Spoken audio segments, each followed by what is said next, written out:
In this video, we will create a wheel mount that will be used as a sub-assembly in the chassis of our robot. First, start a new assembly. Click Browse and insert the wheel bracket. Since this is the first component, it is fixed relative to the assembly. Next, bring in the wheel assembly.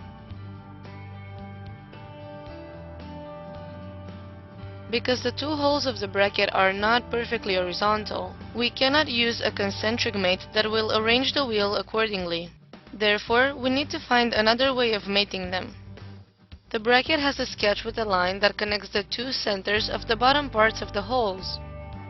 Right-click on 3D Sketch 1 in the Feature Manager and select Show. From the Heads-Up toolbar, click View and activate Temporary Axis.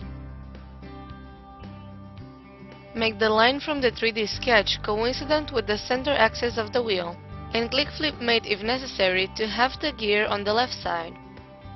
Now, the wheel can still move sideways, but we will define its position using spacers. Deactivate the temporary axis and click OK under Mate. Click Insert Components and pin down the menu. Insert the two bushings or spacers and add concentric relations with the inner circular surface of the wheel.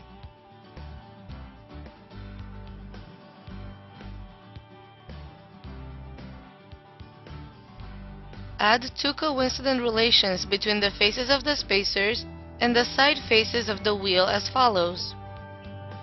Make sure you place the longer spacer on the right, and don't forget to flip mates whenever necessary.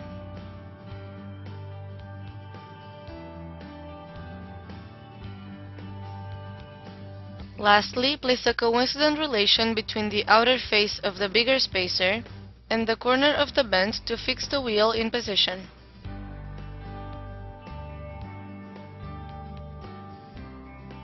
You can now go to the Feature Manager and hide the 3D sketch, then add the bolt to the assembly. Add a concentric mate between its outside circular face and the inner face of the spacer. Flip the mate if necessary. You can click and drag the bolt to make the mating process easier from now on.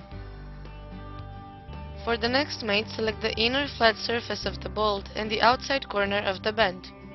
To fix it in position, you might think of using a coincident mate, but the bracket side is angled and that would create interference between the two parts. Instead, add a distance mate of 0.04 inches. To finish the assembly, insert the last part, which is the nut.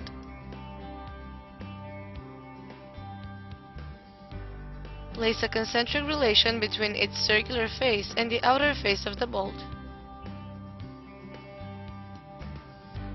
Drag it towards the outside and select its inner flat face and the outside corner of the bend. Again, we will use a distance relation to avoid interference. Type 0.03 inches. Click OK and switch back to isometric view.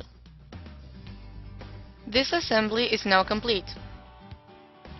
Save it as wheel mount to use it later.